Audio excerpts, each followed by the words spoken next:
Order, please. We'll call the meeting of the Standing Committee on Public Accounts to order. Welcome to everyone this morning.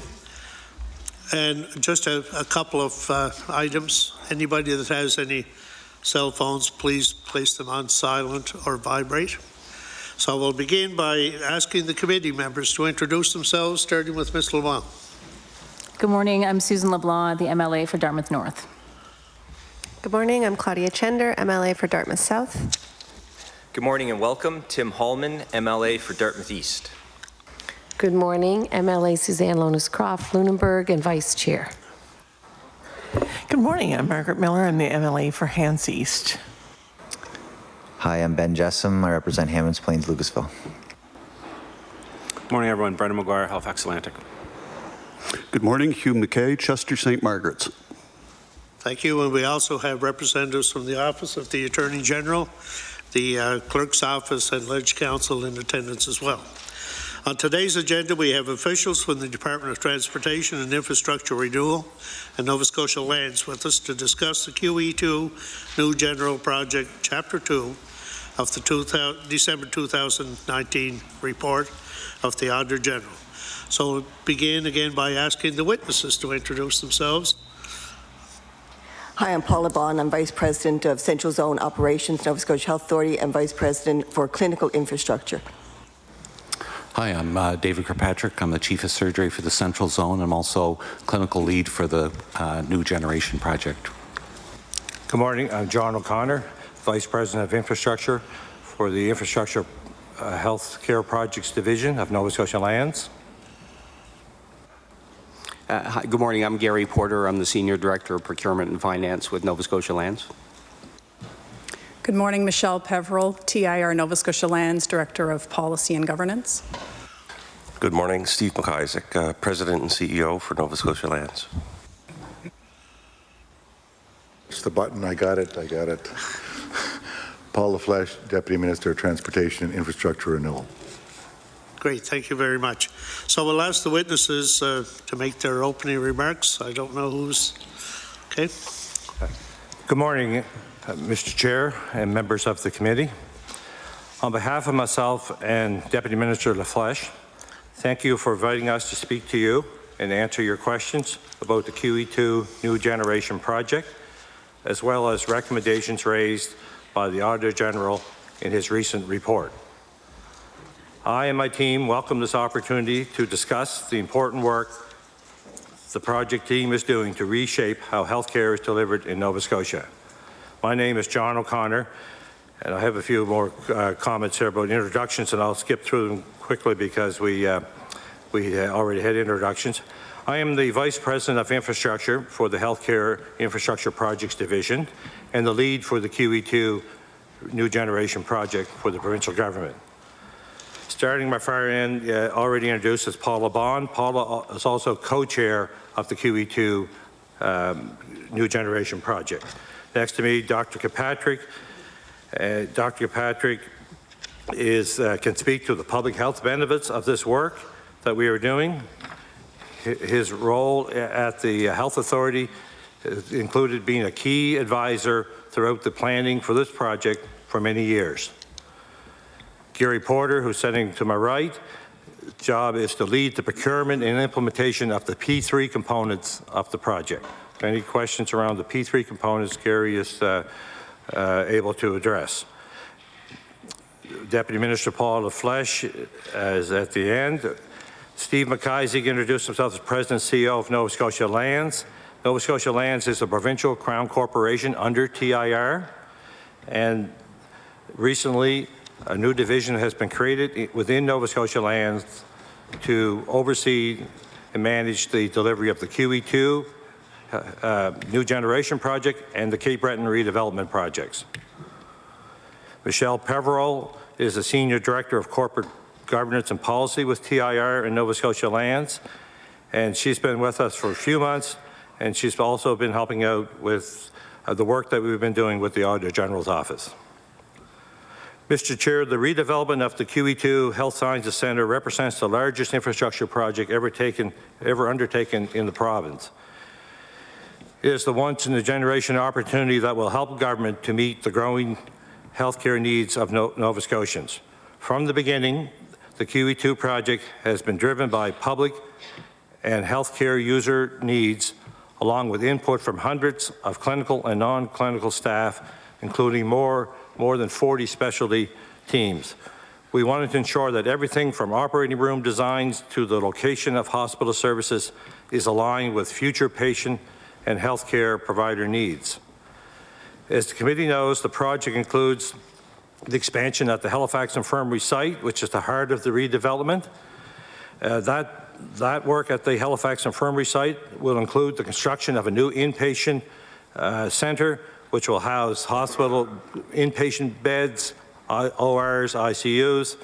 It also include a new innovation and learning centre, a new outpatient centre located where the CBC building currently is.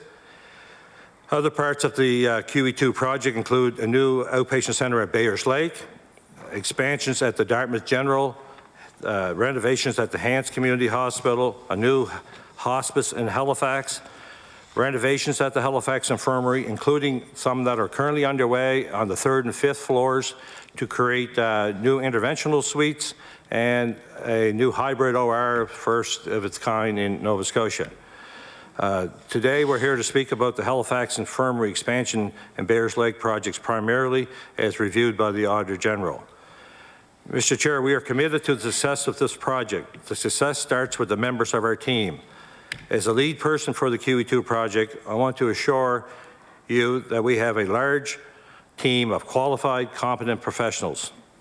Personally, I'm a civil engineer. I've worked for the provincial government for over 38 years delivering public infrastructure projects. I started my career as a project manager overseeing many large hospital projects, including the Veterans Memorial Building, the current Halifax Infirmary, Cape Breton Regional Hospital, and many others. For more than 20 years, I've led large groups within TIR as a director and executive director responsible for delivery of a wide variety of infrastructure projects. I was also the lead for the province on the new Convention Centre project, which is part of the Nova Centre complex. Our QE2 team includes professionals from multiple government departments, provincial government departments, medical professionals from Nova Scotia Health Authority, as well as external advisors who have national experience in complex infrastructure projects like this. It is very important that a complex project of this scope has the confidence of the public. Every member of the team is experienced and highly trained. We recognize that success will depend on meeting the highest standards of oversight and adheres to a governance model that ensures contracts will be well managed, safeguards are in place, and the process is transparent. That is why we engaged an experienced consultant in Deloitte to provide guidance and recommendations so the job is done right. That is why we welcome the Auditor General's office to review our work at the earliest opportunity. We very much welcome the Auditor General's report and recommendations to help ensure we continue to set up the QE2 New Generation project for success. To date, 11 of the 18 consultant recommendations, Deloitte's recommendations, are fully completed, and the remaining 7 are nearing completion. Among the Auditor General's recommendations was one dealing with the number of team members who had completed provincial online fraud training. Government employees are required to complete online fraud training. Nova Scotia Land staff on the team completed the training as they joined the team, and all current staff have now completed the training. We worked with the Health Authority to expand the training to their staff that are involved in the project team. That training is now complete as well.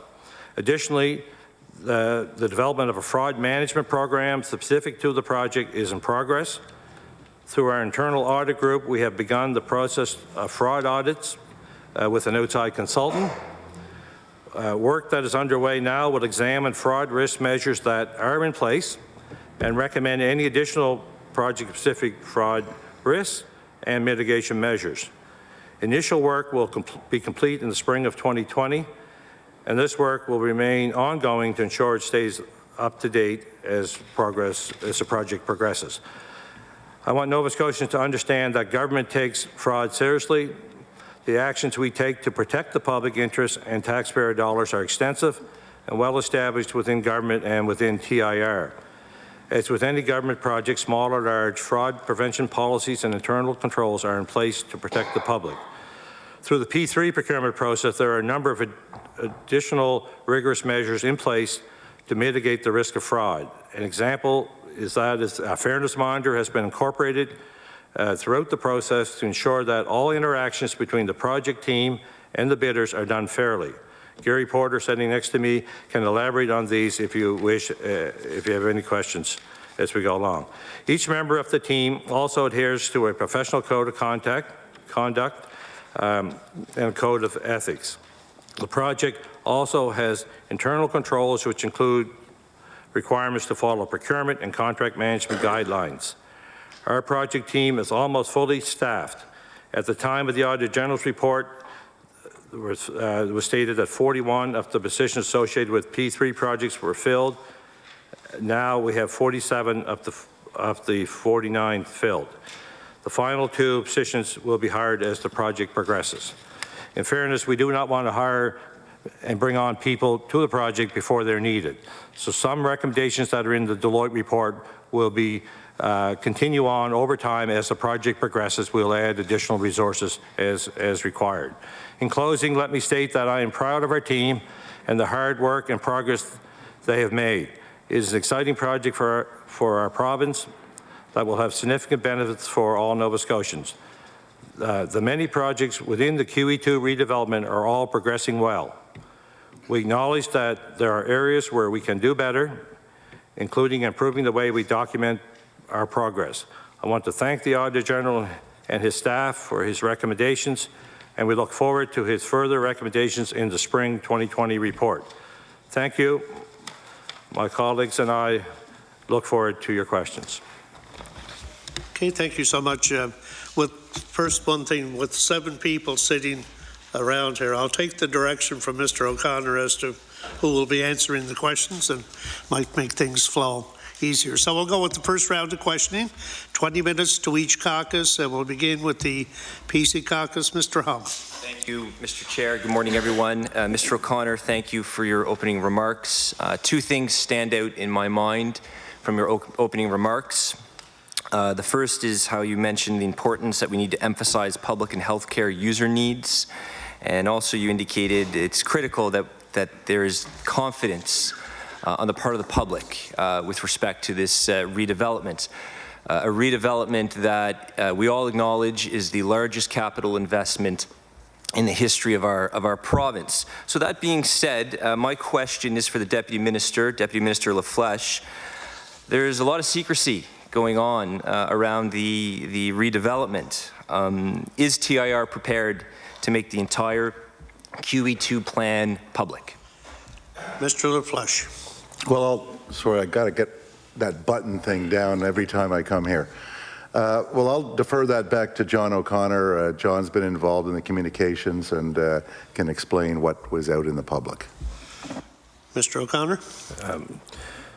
The master planning work that's been prepared to date, starting back in, really the master planning for the replacement of the VG hospital building started in 2008, and there are many, it's evolved since 2008, but the primary focus since 2014 around bringing the services at the VG, Centennial and Victoria buildings to the HI site.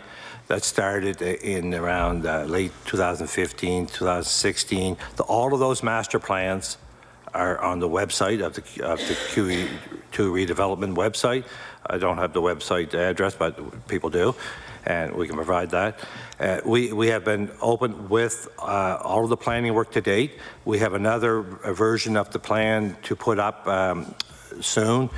Some of the recent planning around the parkade and the border plant and central plant is not in that document because it's just been evolving recently. So to answer the question, we have been providing that information regularly. We presented it when we had official announcements and approval of this project in October of 2018, and that's when we put all that information up on the website. Mr. Hom. Thank you, Mr. Chair. When I look at the 2018 master plan, neither the heat plant nor the garage on Bell Road are indicated in that master plan. So certainly the question arises, why isn't there transparency? Why wasn't there consultation with respect to the garage and the heat plant?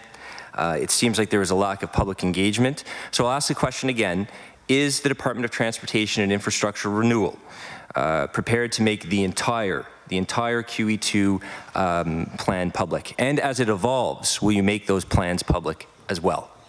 Mr. O'Connor. Yes, the answer is yes.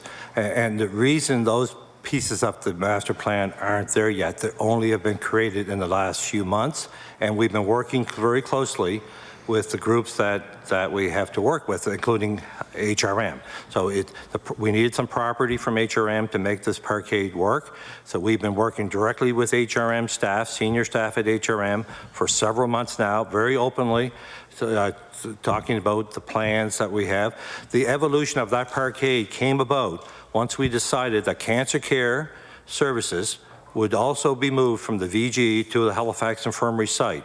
And once that decision was made, which is made for many, many good reasons, which my colleagues can elaborate on for healthcare services of the future, that filled up and used most of the property that we had on the QE2 site.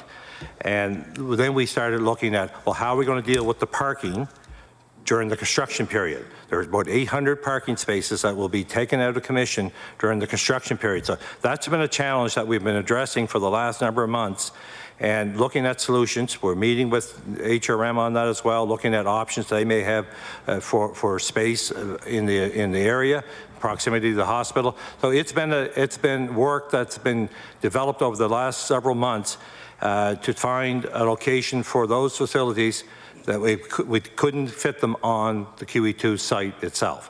And I can explain a lot more detail of all the infrastructure that's planned for that site, but just to give you a sense, what we're going to be building on that site is about 1.5 million square feet of new building spaces. The Nova Center, just for comparison, is about 1 million square feet.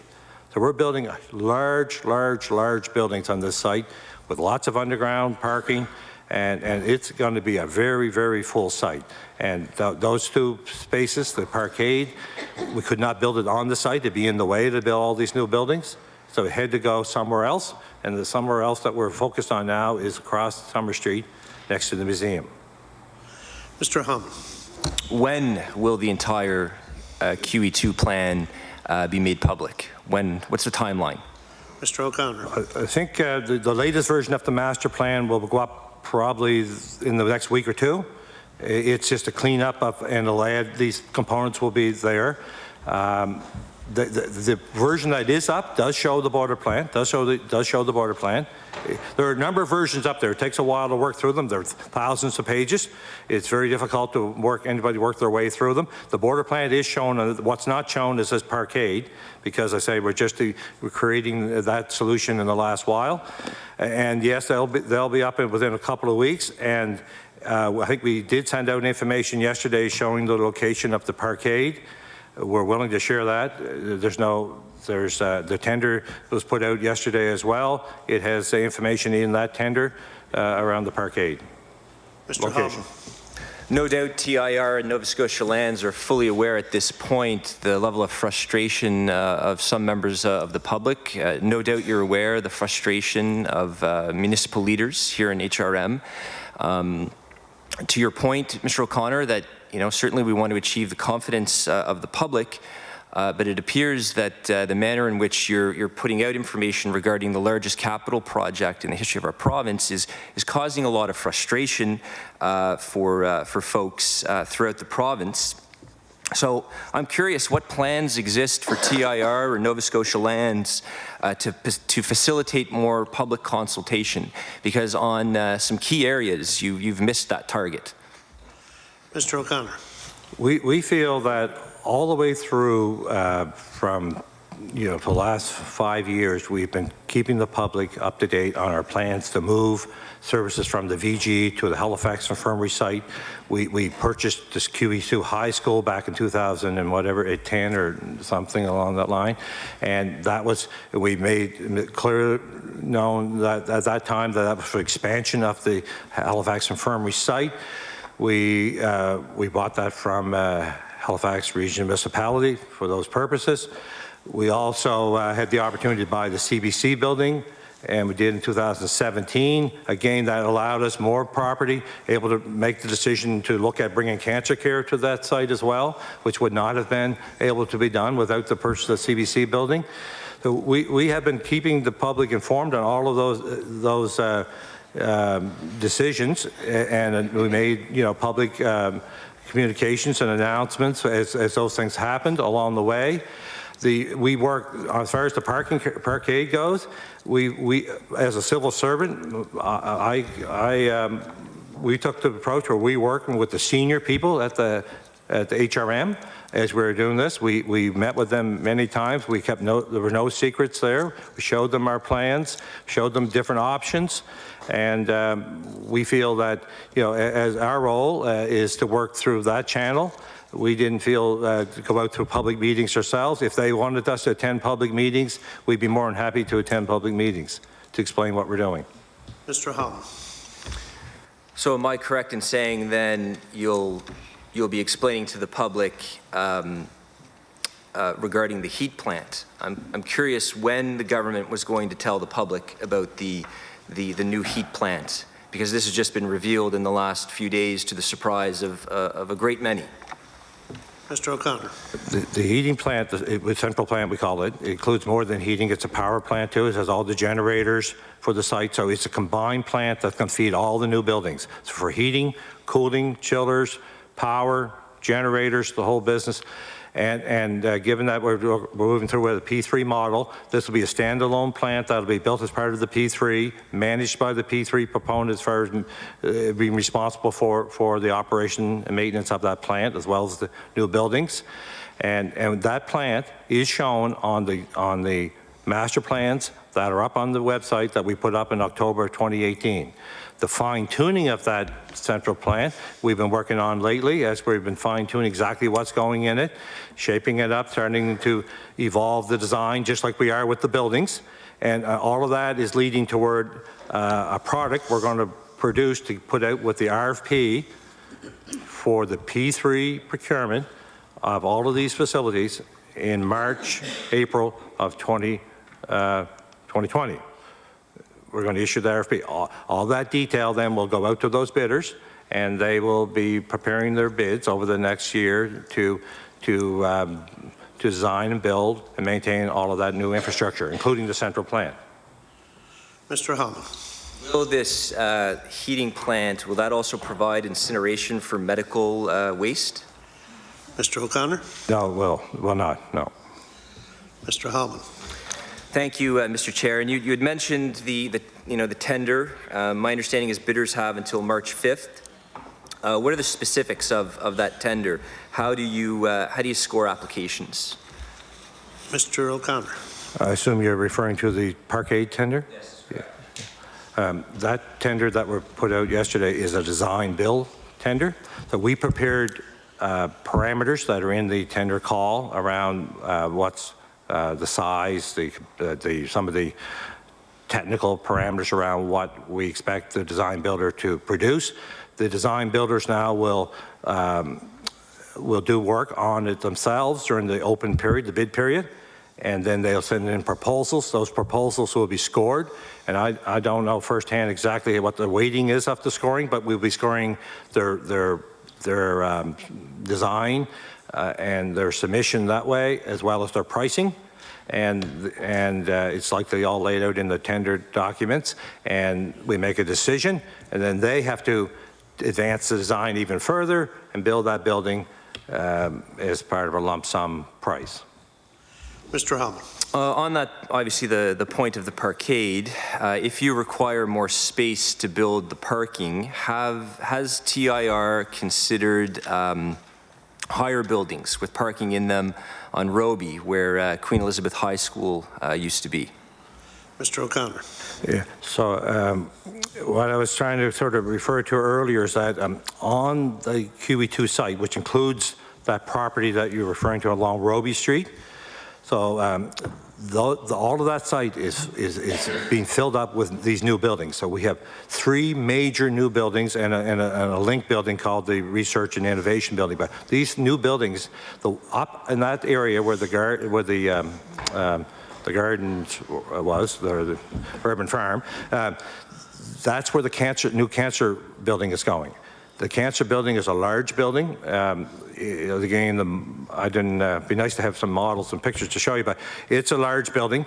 Where the parkade is, it's at least 10, maybe 11 stories above ground, 3 stories underground. We're going underground completely, right all the way from the Veterans Building to the corner of the Willow Tree, where those buildings are going.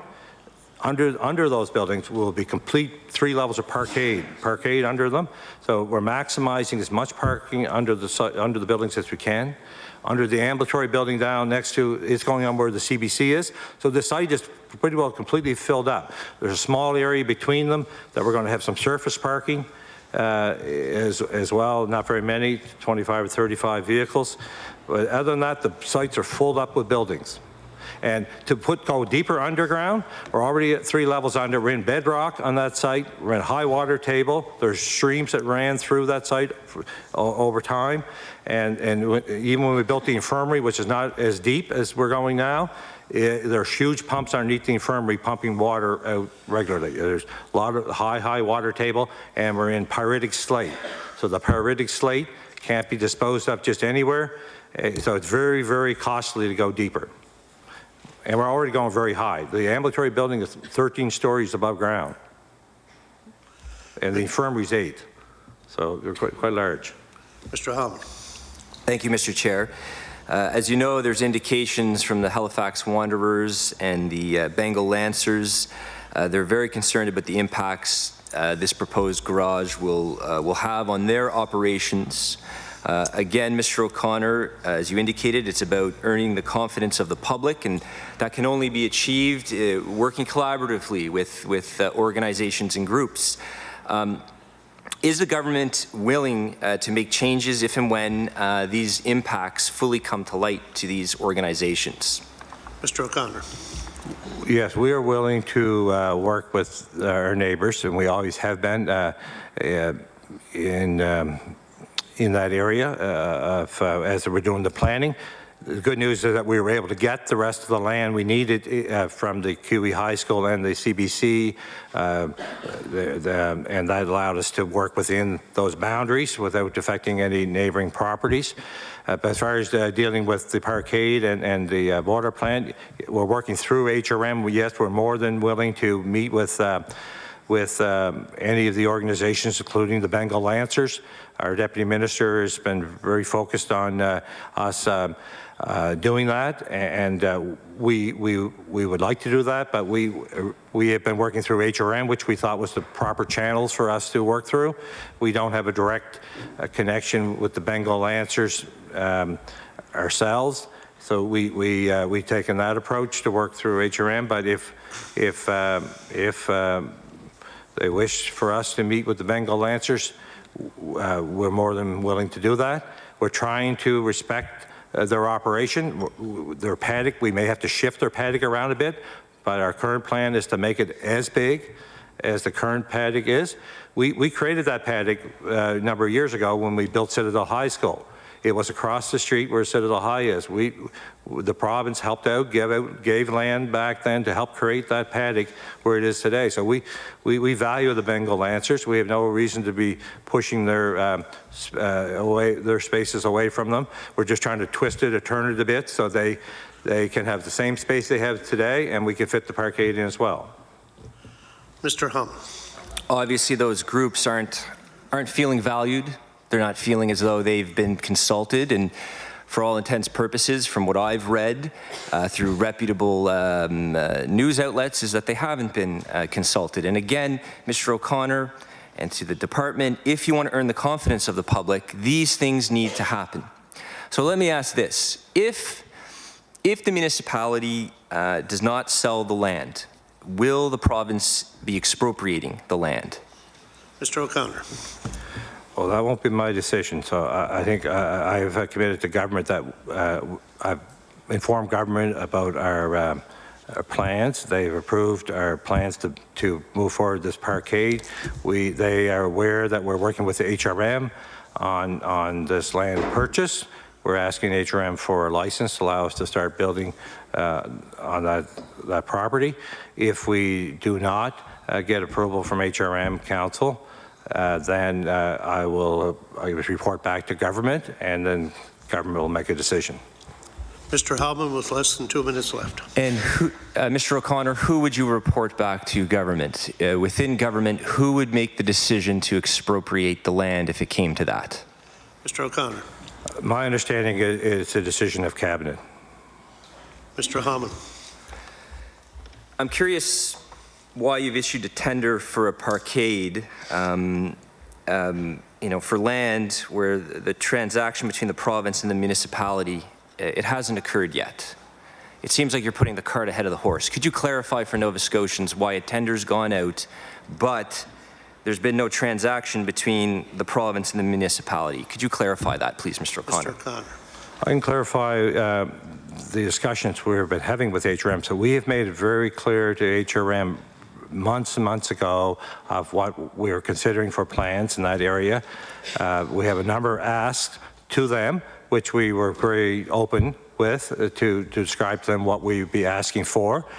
We also have shown them language that we wanted to put into the tender call, and we've circulated that language back and forth between us and them that would clearly disclose to the bidders that the portion of this land is still owned by HRM, and that that the province is pursuing to acquire that land.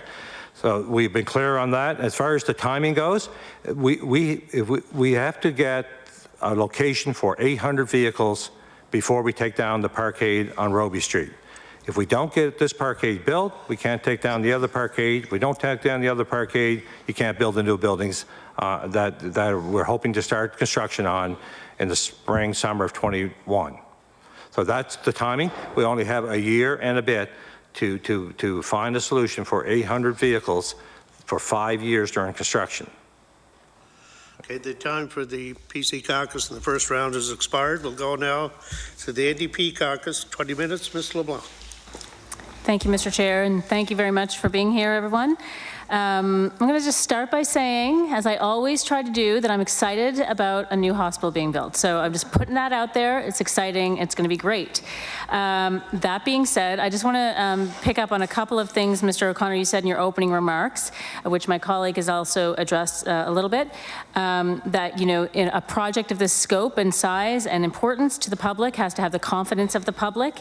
It has to have contracts which are well managed, and it has to be transparent, or it will be transparent. I think that's what you said in your opening remarks. So I want to pick up on the transparency part for a moment. So all of these things that you've just talked about, all of the plans of the new building sound fantastic, as I've said. I mean, it's exciting to imagine that completed project. Where I want to go in my comments and questions right now is about the decisions that are not related to the sort of concepts that you've been speaking about, which building where and all that stuff, but about the decision, and I know you know what I'm going to say right now, related to the Deloitte report, which triggered the government to decide to make this a P3 project. So in terms of transparency, the department still refuses to release the Deloitte report that supposedly contains the justification for a P3 project, and it makes it difficult for anybody to understand exactly what the evidence has been that's been gathered around that would contradict the vast policy consensus, and we've seen these from reports from all over the world and all over the country that P3s are actually a bad deal for the public. In a briefing note from 2005 that the the then Deputy Minister of Health, the now Deputy Minister of TIR, who's with us today, he said in his briefing note, quote, "It is difficult to find examples of successful P3s where there are no criticisms. In audits by provincial Auditors General, it has been discovered that in Nova Scotia, roads, an estimated of more than 300 million in tolls were produced on the Cobequid Pass for a deal in which private financiers put up 66 million. The government is paying an effective interest rate of 10% for 30 years, twice its rate of borrowing. Schools, the Department of Education was criticized for its lack of effective oversight and management of contracts. And in the Department of Health and Wellness, in numerous audits, DHW has been criticized by the Auditor General for its challenges in providing effective oversight and holding entities accountable." So that was in a briefing note written by Mr. LaFleche in 2015. And then here we are in 2018, 2019, that the public was informed that this project, this billion-dollar project, was going to be a P3 project, and we want to know why. Mr. O'Connor. Porter, take that question, please. Mr. Porter. Thank you for the question. There's a lot in there that you spoke about.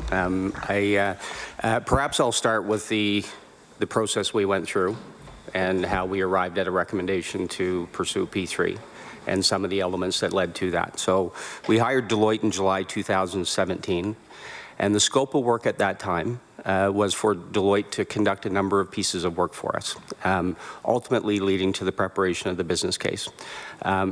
But importantly, we want to understand a few other things. First of all, we wanted to understand what lessons have been learned in other jurisdictions, both in the country and across the world, in terms of their success and lessons learned from their P3 experience.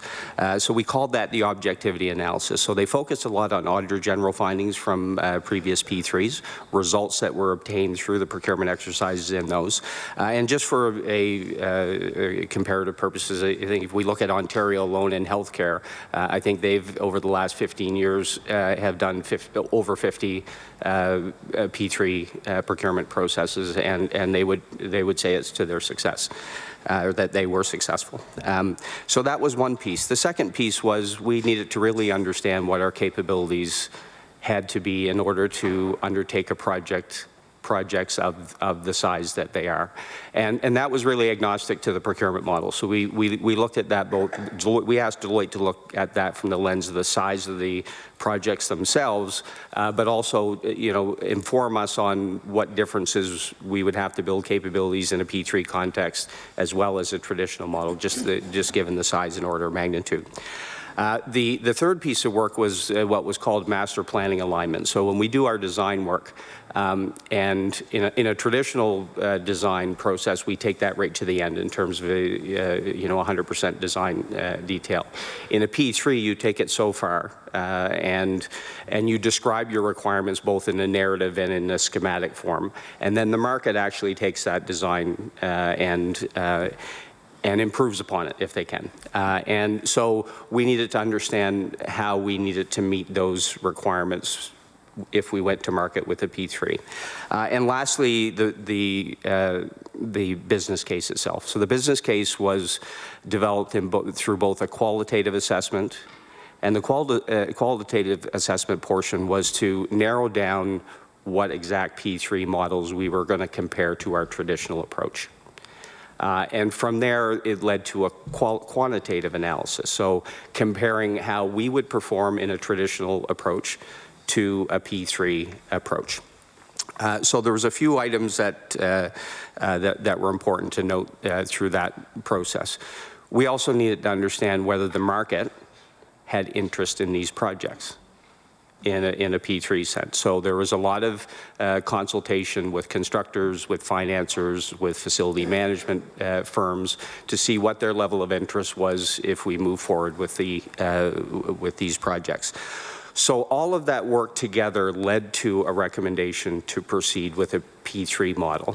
And the measure to which informed that is what's called a value for money. So in a value for money, you compare doing it in a traditional way, for us, which is construction management as an agent. In that model, you contract separately for design, you contract separately for construction, you contract separately over time for building maintenance items like replacements of roofs and major building components. And in the traditional model, we would finance through traditional public sector means. In comparison, in a P3 model, the model we arrived at was what's called a design, build, finance, maintain.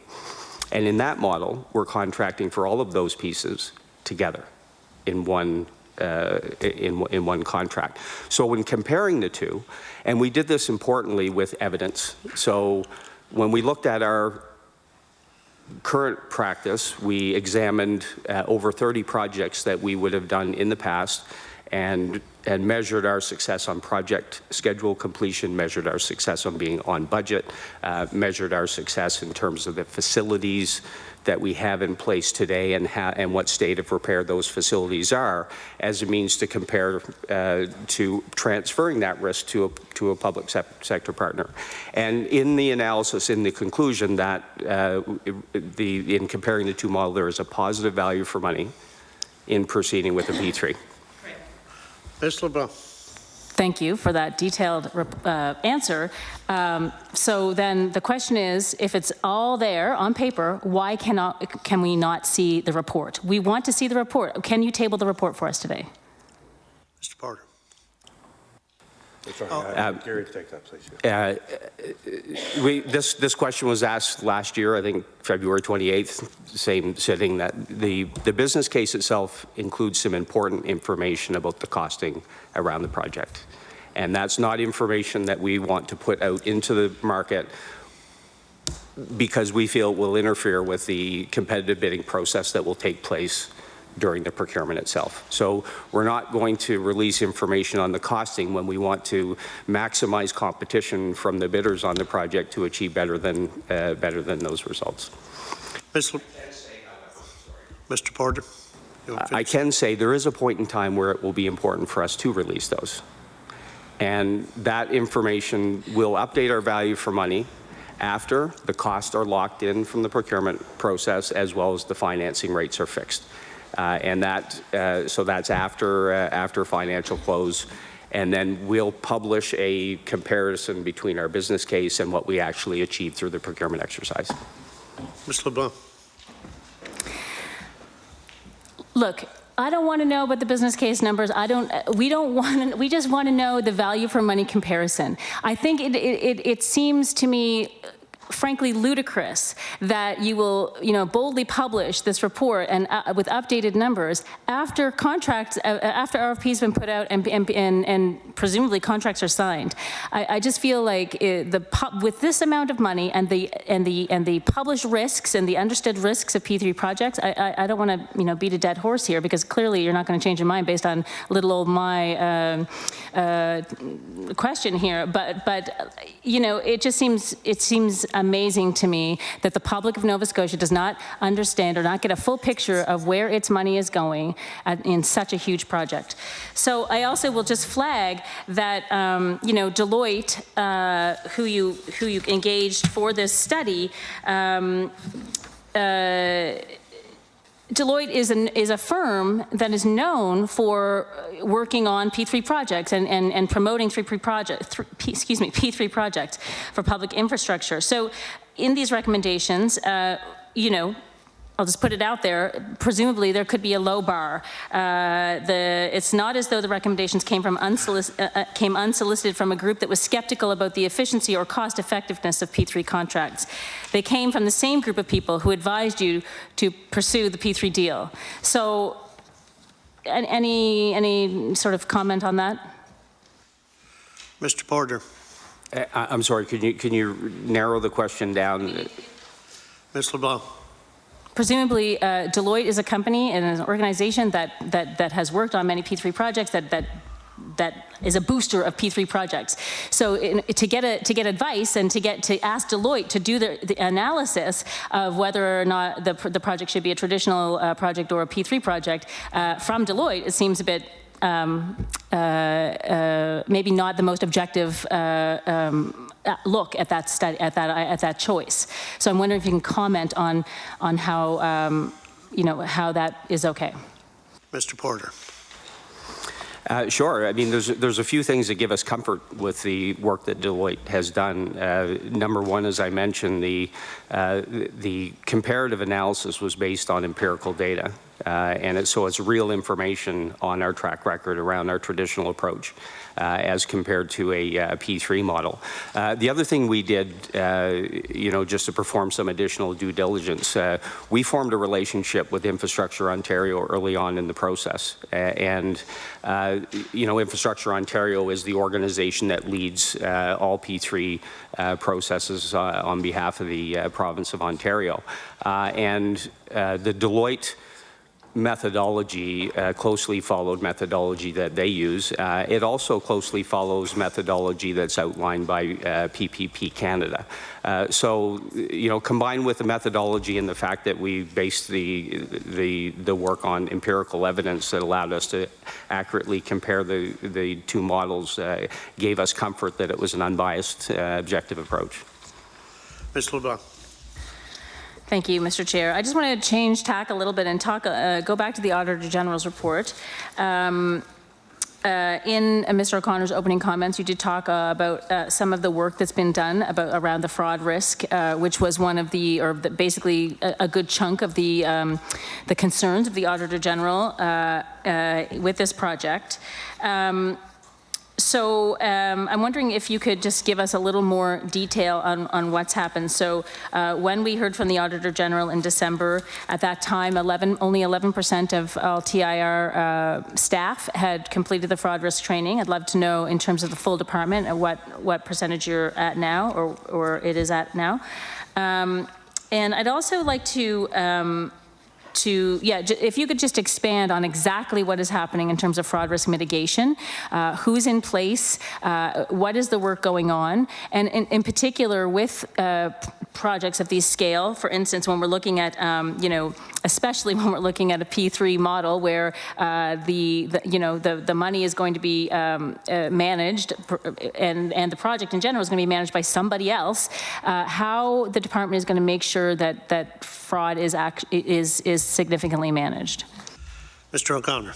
I'll start with this, and I'll have Gary, if you will, address some of the measures that are built into the P3 procurement process around fraud mitigation. With respect to maybe the first part, the departmental standings with respect to the fraud training for employees, I don't have a current number. I know Paul LaFleche may be able to bring that number up. Do you want to do that now, Paul? Mr. LaFleche. Put that on right away. First of all, I just want to point out, the document handed out that people think is attributed to me writing it. Do you think I wrote this document?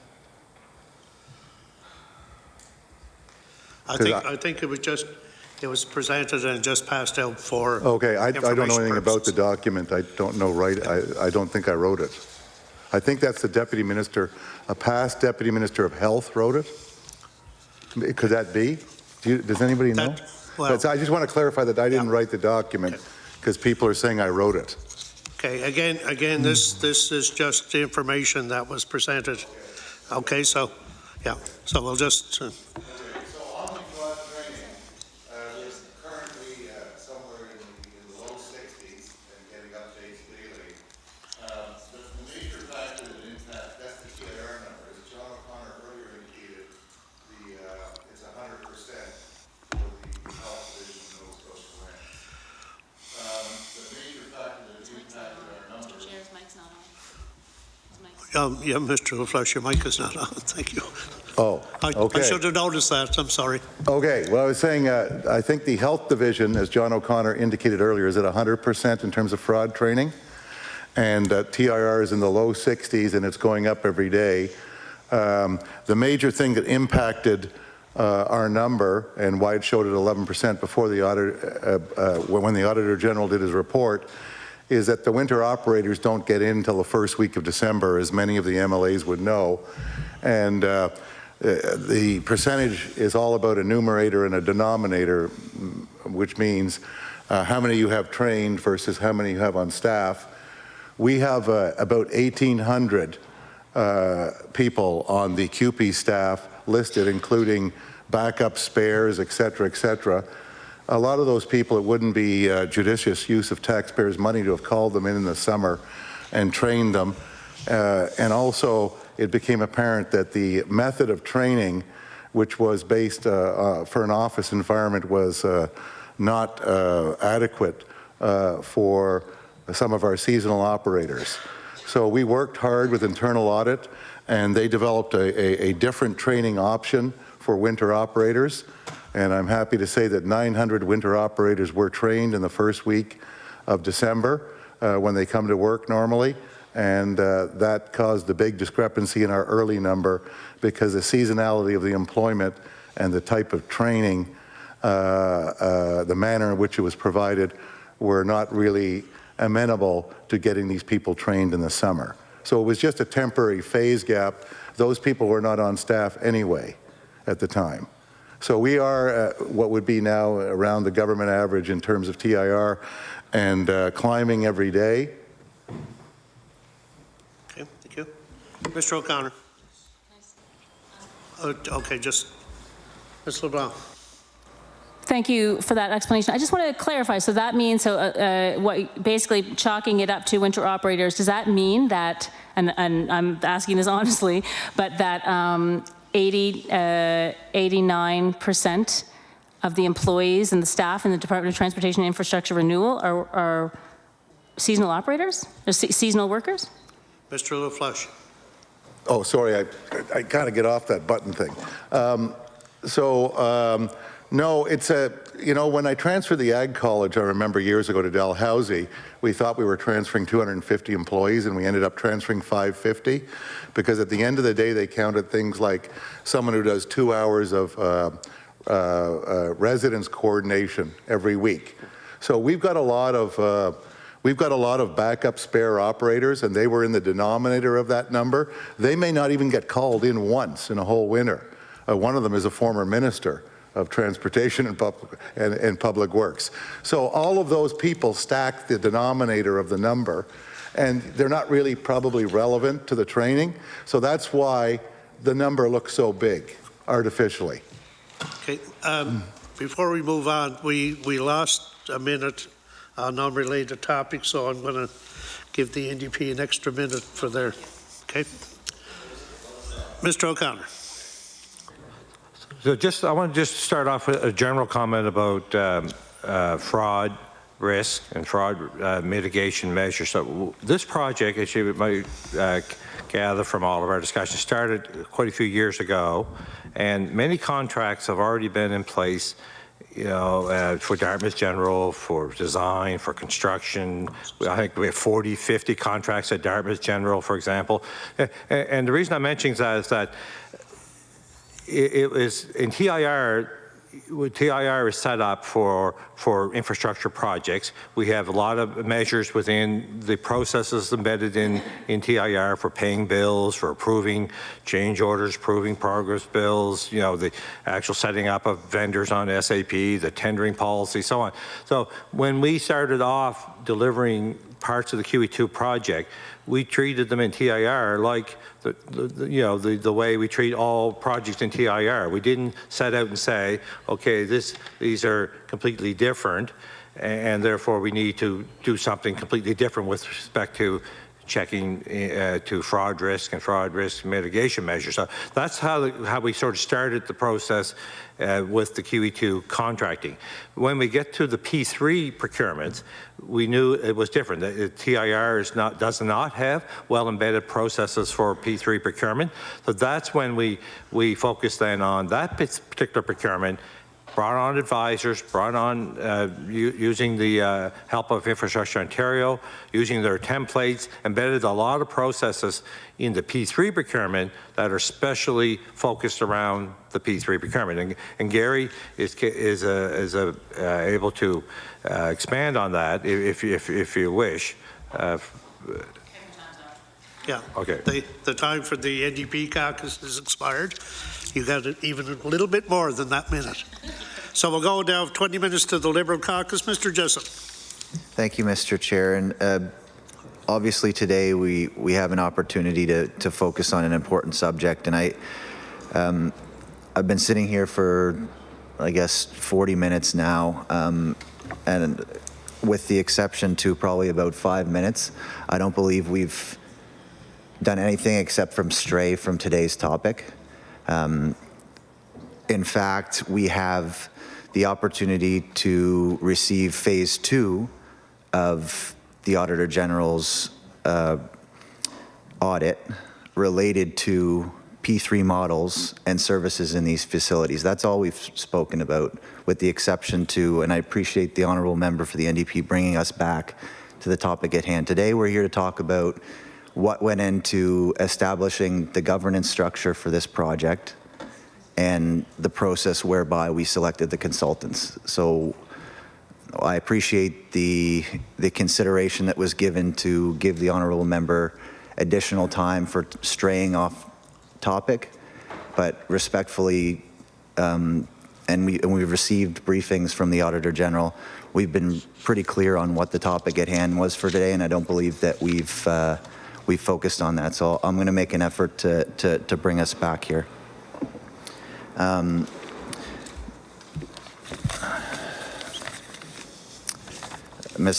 Excuse me. Where's my? Mr. Jessup, while you're looking for your questions, I'm going to say that a lot of the discussion that took place prior to your speaking was items that were in the Auditor General's report that were brought forward, and that's what we are doing as public accounts, discussing the report of the Auditor General. So I'll just want to make that clear. So, Mr. Jessup. Thank you, Mr. Chair. And as we've suggested, phase 2 is coming this spring, and that component will reflect on decisions around P3 models and the services in each of these facilities. So that's my humble opinion about how we can move forward here. Mr. O'Connor, through the chair, you've had some significant past experience with respect to major projects, in fact, related to healthcare in a number of instances. And I'm wondering if you can shed some light in order to, I guess, inflict some confidence to the public around what the process that you go through at your department to establish a quality governance and structure to assure the proper carrying out of a major project like this. Mr. O'Connor. Yes, thank you. So as I mentioned a couple of times, the QE2 regeneration project started a number of years ago and primarily managed within TIR, like capital large projects are, with a client group and other government departments involved. So the client group in this case is the Nova Scotia Health Authority, and we formed early relationships with the Health Authority to have project oversight. There are numerous committee structures that have been put in place at the highest levels to provide oversight on these projects like they would on any major project. And even for smaller projects, we follow a very similar model. There's always an oversight, there's a user group, there's a department like TIR that's project managing and helping to deliver projects, but we don't deliver projects for TIR, we're delivering projects for justice, education, health, so on. So it's a similar model. Dartmouth General proceeded in the same way. So as Gary, I think I had mentioned, when we started to focus on the large pieces of the QE2 project, the very large components which I mentioned earlier, the expansion at the Halifax Infirmary in particular, it's major. It's much larger than anything that we have managed through TIR for many years, even though I was involved in the original Halifax Infirmary. which is 800,000 square feet. That's a long time ago. You know, it didn't cost near as much way back then. But it's still a large project, and I was involved in the Nova Center project, or the Convention Center. They're very large projects. But what we did is we said, okay, we can't just layer this project on top of TIR. If we just take this project and put it on top of TIR without really focusing on success and how can we deliver it, it wouldn't work. So we had in place oversight committees. So the Deputy Minister, CEO Oversight Committee, which has been referred to in the Auditor General's report, has been in place since probably 2016. Many other very senior oversight groups, including with Dr. Kirkpatrick and Paula Bond. Back many years, we've been working together. Paula and I co-chair and lead many senior committees on this project. We meet every second week, and we have for probably 5 or 6 years now, managing our way through this project. We share with, we have a large group every second Thursday afternoon that includes communications folks, hospital, medical leaders, senior folks within the health authority, health department, finance department, internal services, procurement, all of those folks, to keep everybody on the same wavelength, keep everybody informed, and we've been doing that for 4 or 5 years.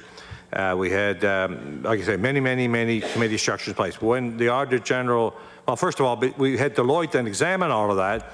They mapped out our current state, and then they said they had recommendations for enhancing that for a future state. So if you're going to try to take this on, so they recommended, okay, bring it together as an integrated team, have a certain leadership structure, have a certain streams of work laid out, so the technical streams, the clinical streams, the procurement streams.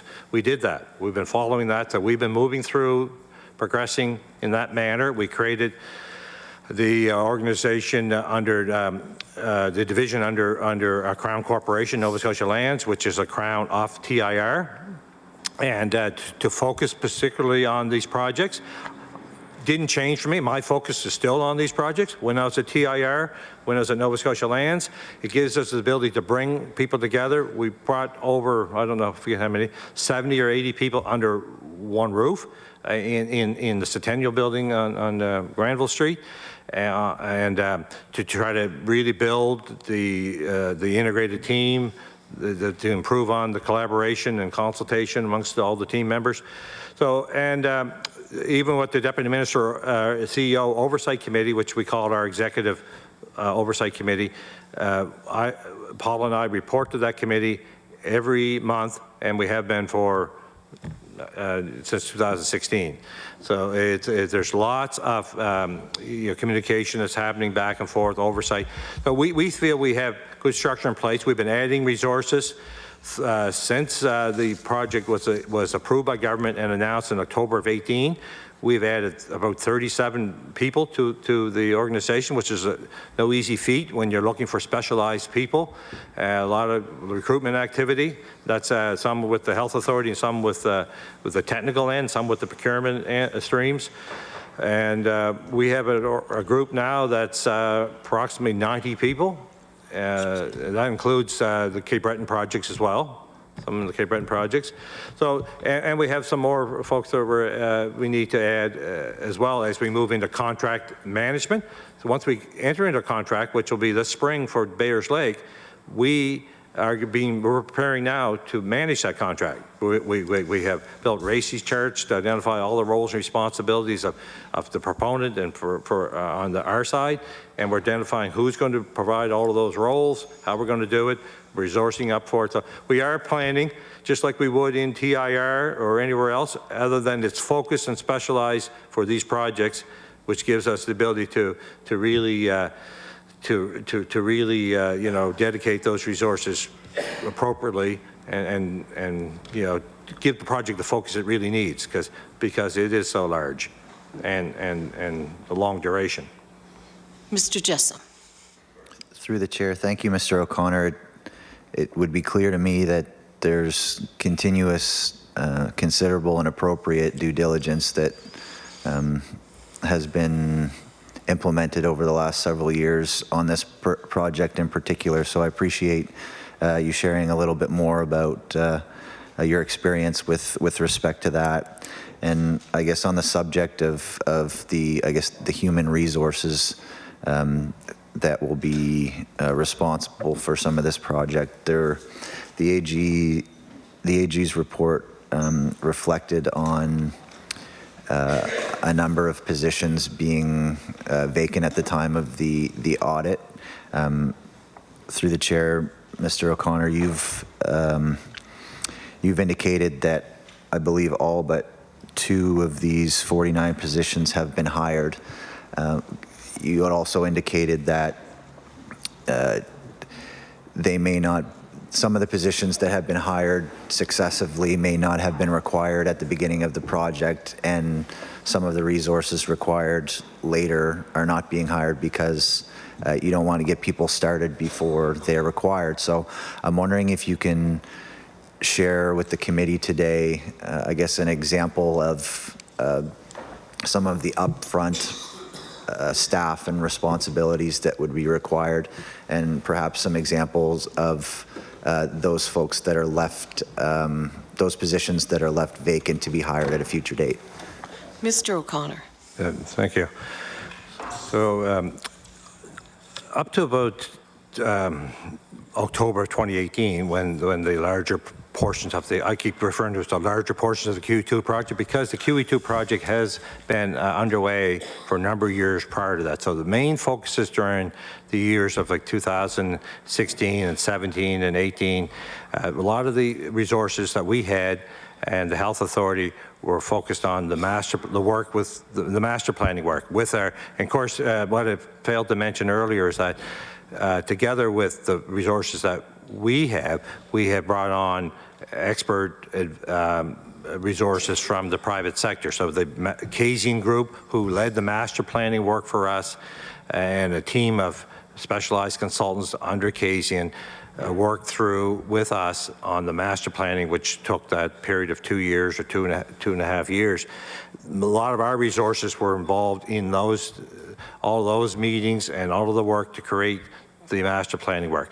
Alongside of that, we had Dartmouth General underway. We started construction at Dartmouth General, so a number of the resources of that 80 or 90 I'm mentioning are focused on Dartmouth General. So they're currently focused on, first of all, the planning of Dartmouth General, then in the construction and design phases first, and the construction. Now we're equipping the buildings, and we have been equipping it for a while. A number of those resources are focused on buying that equipment, getting it in place, and then there are other folks involved in the transition as we move from, which we did just before Christmas, from being a construction site to a functioning hospital, which now the Dartmouth General Addition is fully up and operational.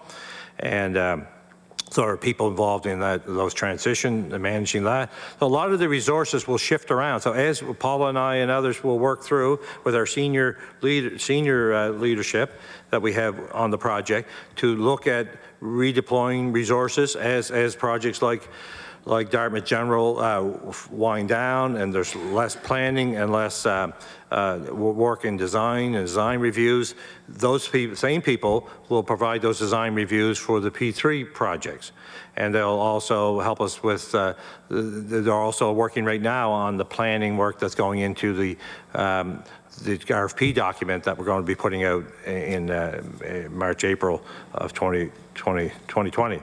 So it's a matter of looking at what resources we have. We have fixed budget. We're very conscious of the costs. We have contracts with the private sector, but in some cases we're looking at bringing in-house resources.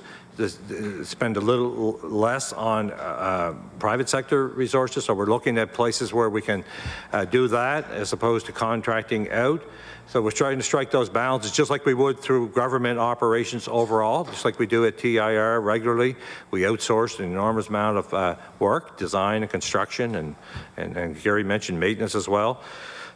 So that's how we're looking ahead. So in the future, as we award the contract for Bayers Lake and get that work started, I mentioned earlier, we mapped out all of the tasks that we have to perform during that 3-year period, from drawing reviews to sitting on various works committees and so on. Then we're trying to identify, well, who are we going to get to do that? Or do we have people that we already have to do that, or do we need to do a new hire? So that's a continuous process as things evolve.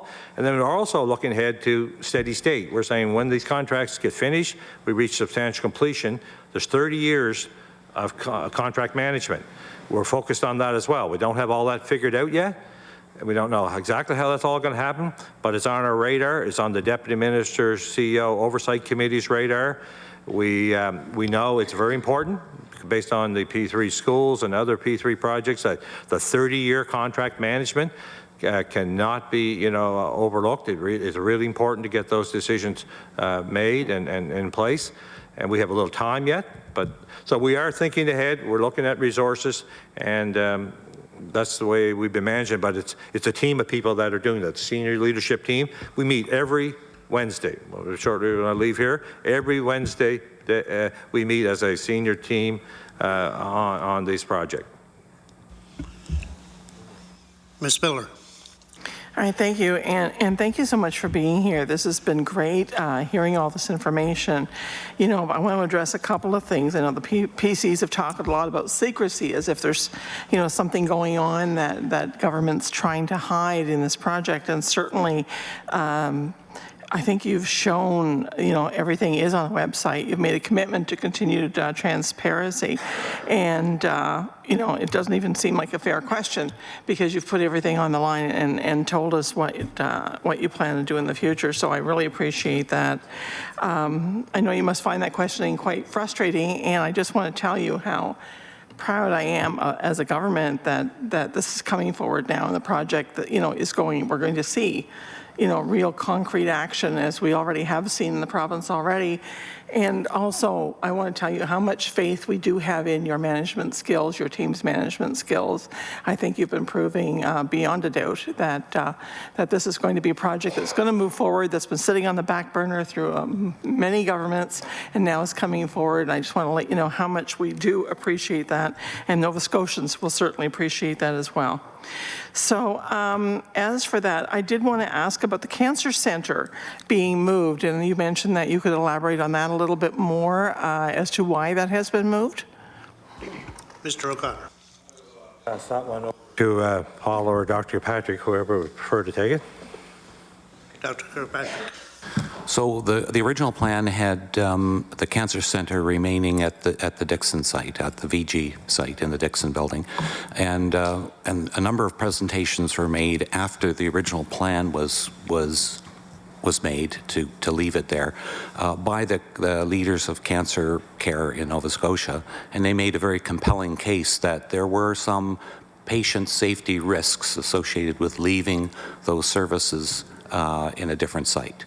And also there was the inconvenience to patients having to move back and forth down Summer Street to go from inpatient facilities at the new Halifax Infirmary and then receive maybe daily radiotherapy treatments at the Dixon site. So in the end, a very compelling case was made that if it could be co-located and if the costs were not significantly different, why not do it? So that was basically the basics behind the decision to go there. Ms. Miller. Thank you for that. Certainly it does seem to make sense, doesn't it? So I also want to ask, I know that there's been a lot of physician input into this redevelopment. Can you tell me how physicians are feeling at this point about the plan? I assume that they're fairly aware of what's going on too, and what is the feeling in the profession? Dr. Kirkpatrick. I think everybody all of the practitioners who are based at the QEII are actually quite excited about the future. Now, in the beginning, when we were developing the functional plan, there was a heavy involvement because physicians were being consulted in every specialty and every discipline for their input. And once that is the process by which you're trying to figure out what's going to occur in this new facility. What are we currently doing? What's the inventory of resources and personnel and putting that package together? And so there's a lot of input there from physicians. And we're in a different stage now where we're trying to create the output specifications to inform the project companies that might bid on the project. And so there are smaller groups that include clinicians who are involved in the area of concern. For example, there's a peri-op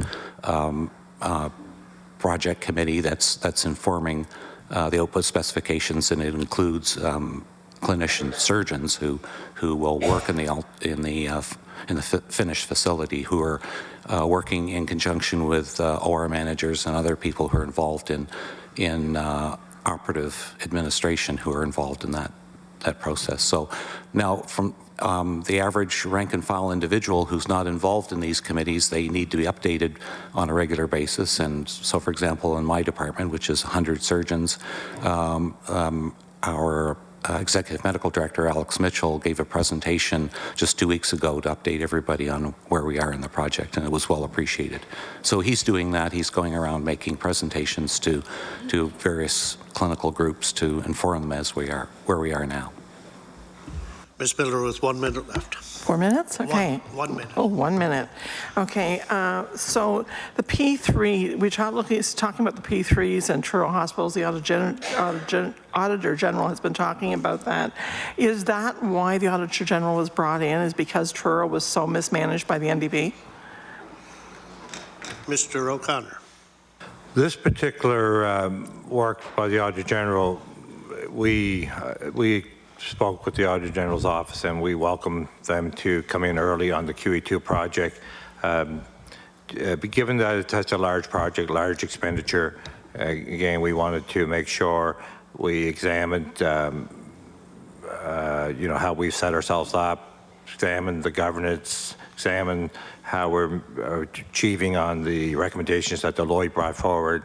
And there are a couple of other, well, actually three additional streams that the Auditor General is examining that has already been referred to. They will come out in their spring report. But I think we felt it was important as well. The Auditor General's office, I believe, felt it was important. Exact reasons for the focus and whether it's connection to Truro Hospital, I'm not sure. But we welcomed it, and it's a large project, and I think it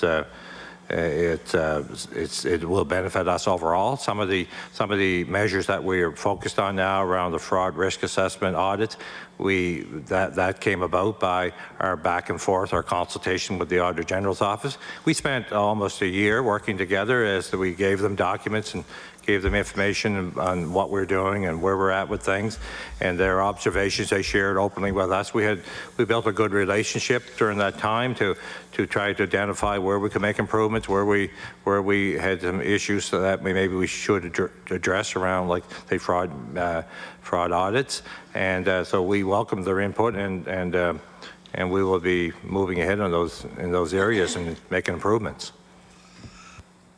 Okay, we have some comments also from Mr. Atherton from the Office of the AG. I just wanted to clarify that while we can be asked to come and do audits, in this case, this was our decision. We were not brought in by the government or by the department to look at this.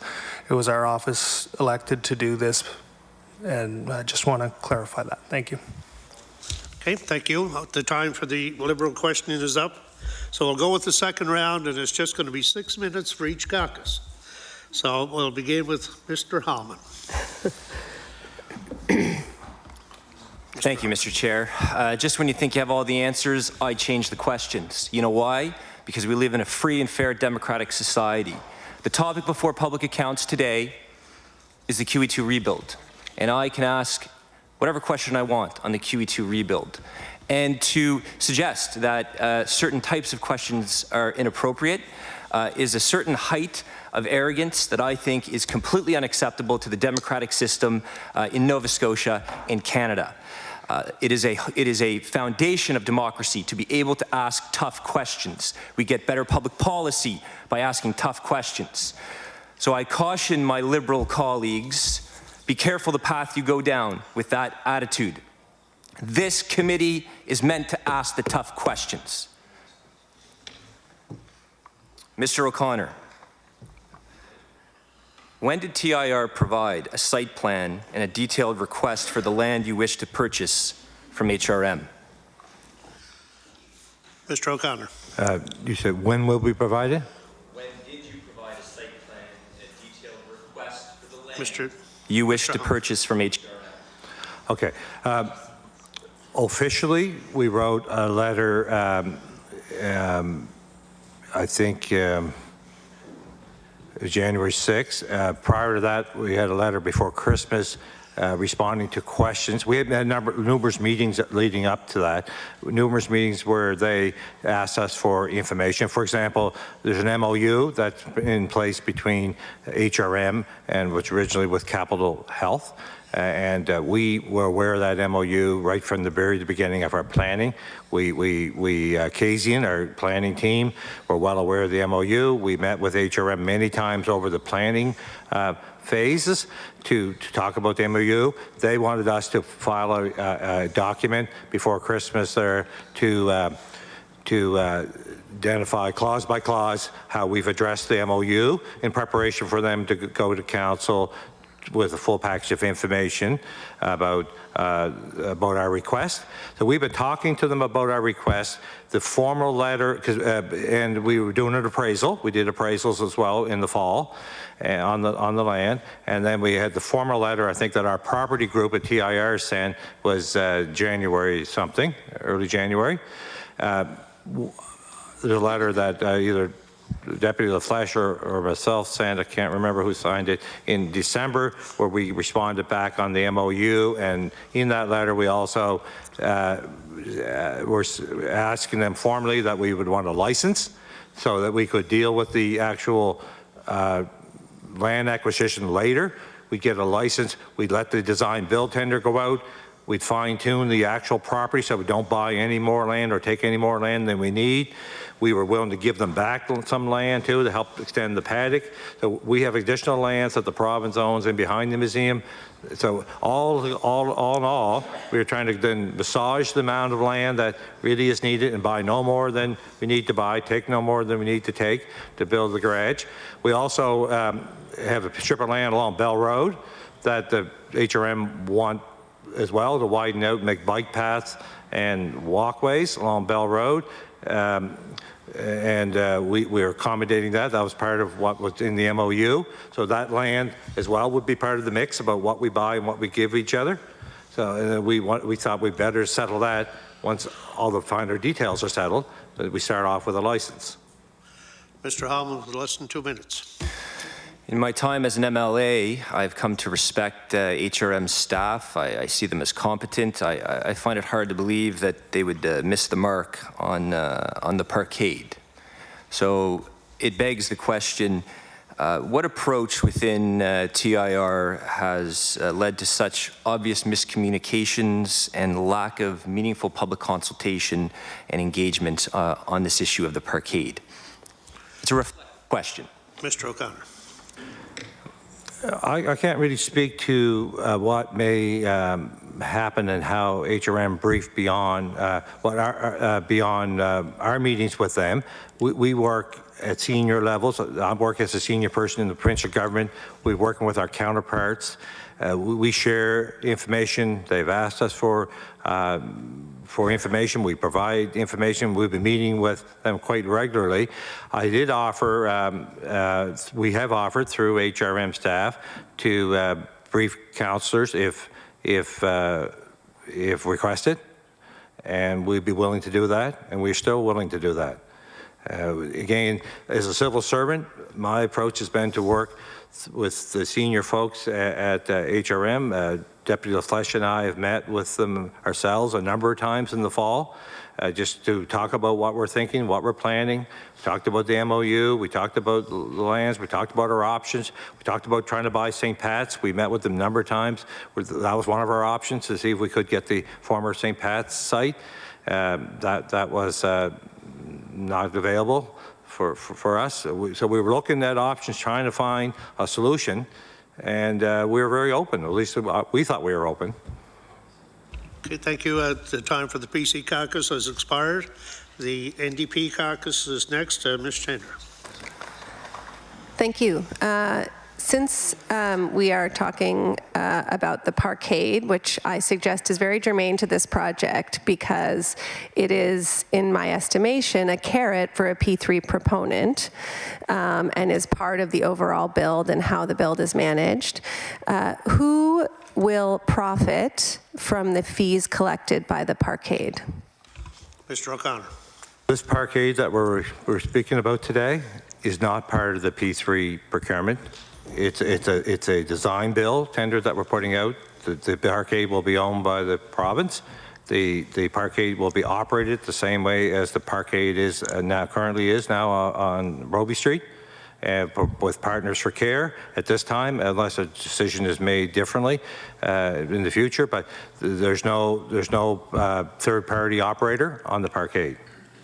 Ms. Chandler. Thank you.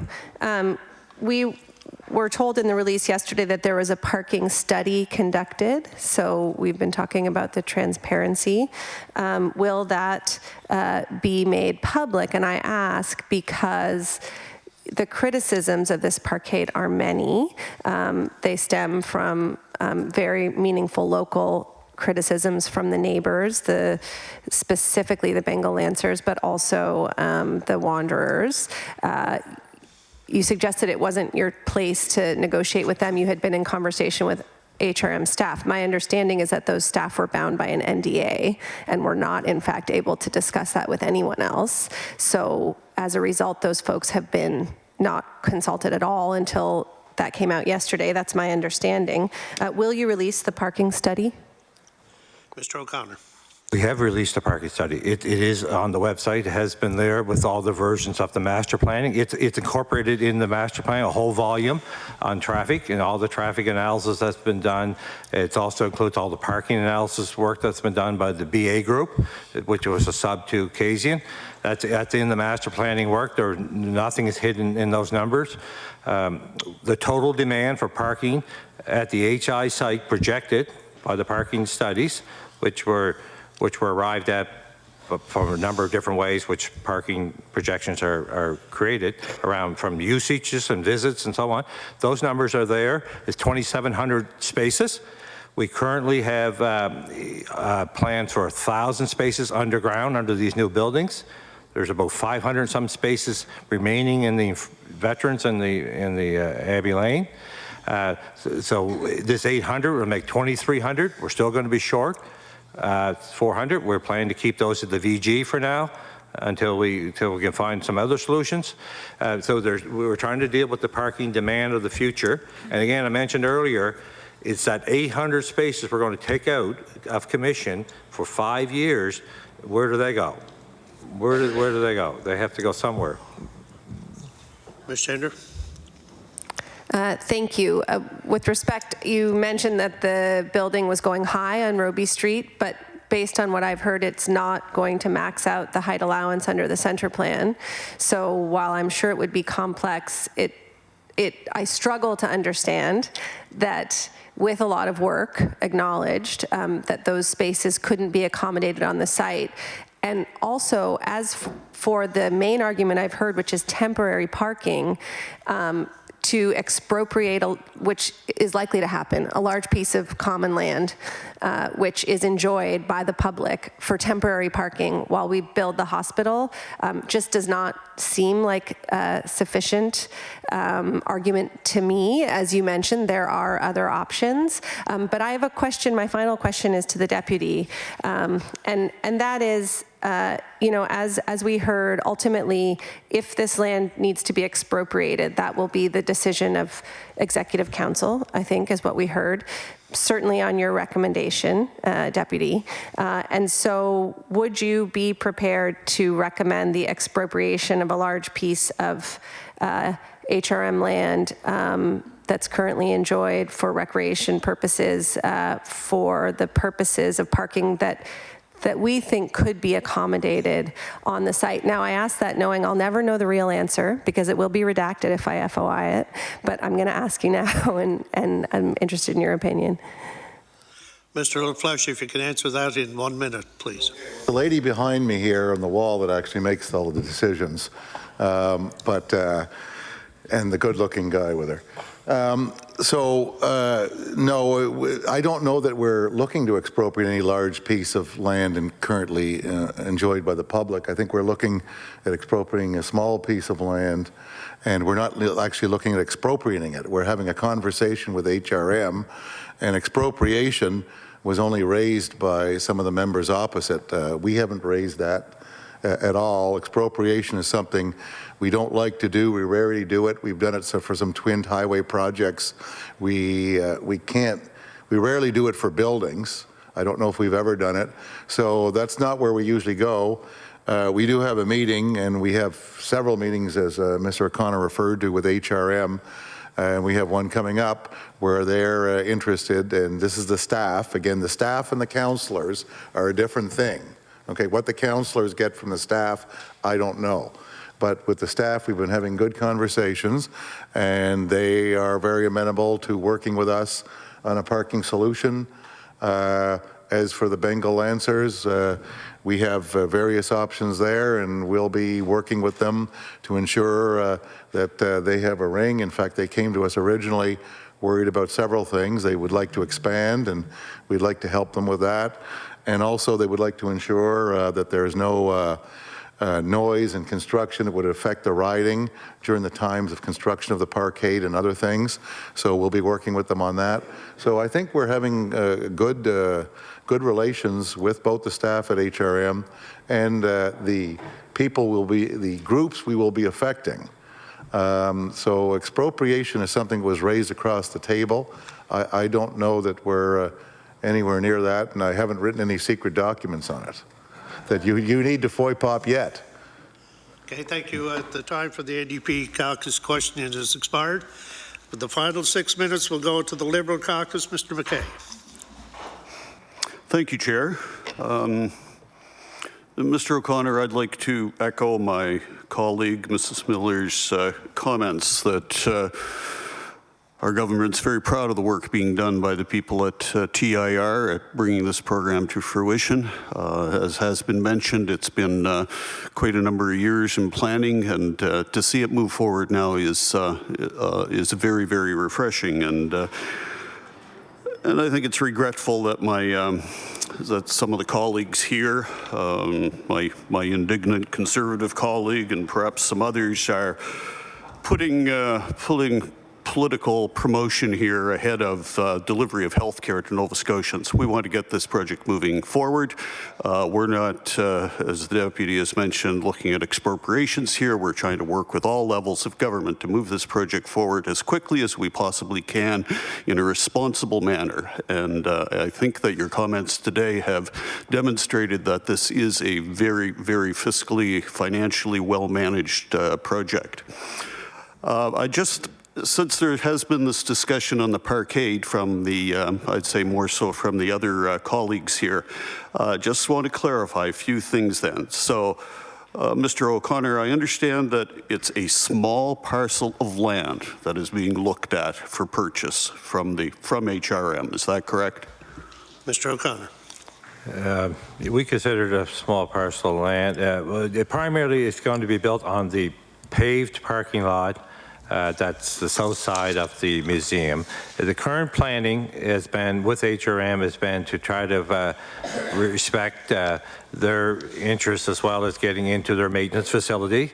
We obviously do not want to affect the Wanderers grounds. We already discussed about the paddock, and we think there are solutions there where we can move the paddock, twist it a bit towards the north and run along Bell Road that way. That could still be a very usable paddock. We obviously have to have further discussions on that, but so we're trying to find solutions. And yes, it is about I can't recall exactly, about half an acre, I believe, and it can be less once we get the fine-tune the building design And you know, some of the land we're talking about will still be used by HRM as a roadway into their facility. So we may not buy that land. It may still remain as their land, and it'll serve as a roadway into their facility, and it'll serve as a roadway into the garage. So we're trying to go into the garage in such a way that it's off the intersection of Jubilee Road, or I know it's renamed now, I think Veterans Way, but it's so that it makes it better for traffic flow, and then exit the garage in a different location.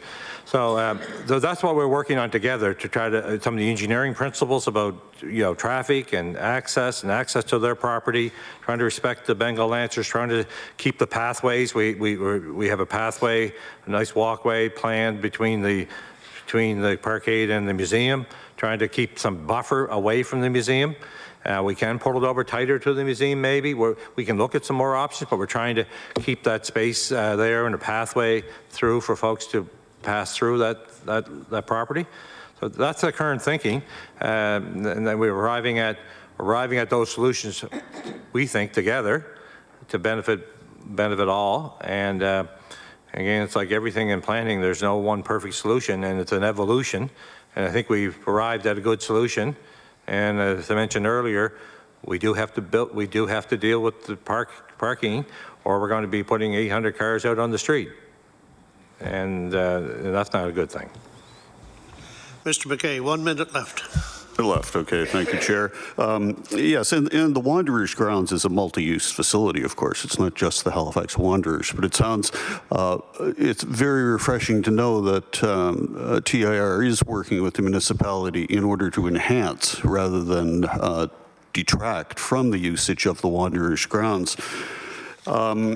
And also to understand that the Bengal Lancers, who have such a great long-standing relationship with the province and the city, have actually benefited from the province's largesse in the past, and that all efforts are going to be made to enhance their property as well. So I'd like to thank you very much for the planning that's going into this and the consideration for all neighbours. Thank you. Thank you. The time for questioning from the Liberal caucus has expired. So having completed the questions, we'll allow time for the witnesses for closing remarks. Mr. LaFleche. So I've got the closing remarks. And notice I didn't press the mic button. So I'd like to thank everybody for allowing us to be here today. It's timely in view of the tender that got out. I think we've cleared up some things, and I hope that everyone will have faith that we're doing the best we can to build an excellent new facility for Nova Scotians. We want to build it, of course, efficiently, and we want to build it as quickly as we can and get it operating and make sure that Nova Scotians can get improved health care. So thank you very much. Great questions. I do want to make just one comment. Earlier it was the Colchester Hospital referred to, and I think I'd like to relieve the NDP of the blame of that. I'll take that myself with some of my former deputy colleagues and maybe the CEO of the Colchester Health Authority. So I'll just remove that maybe from the record.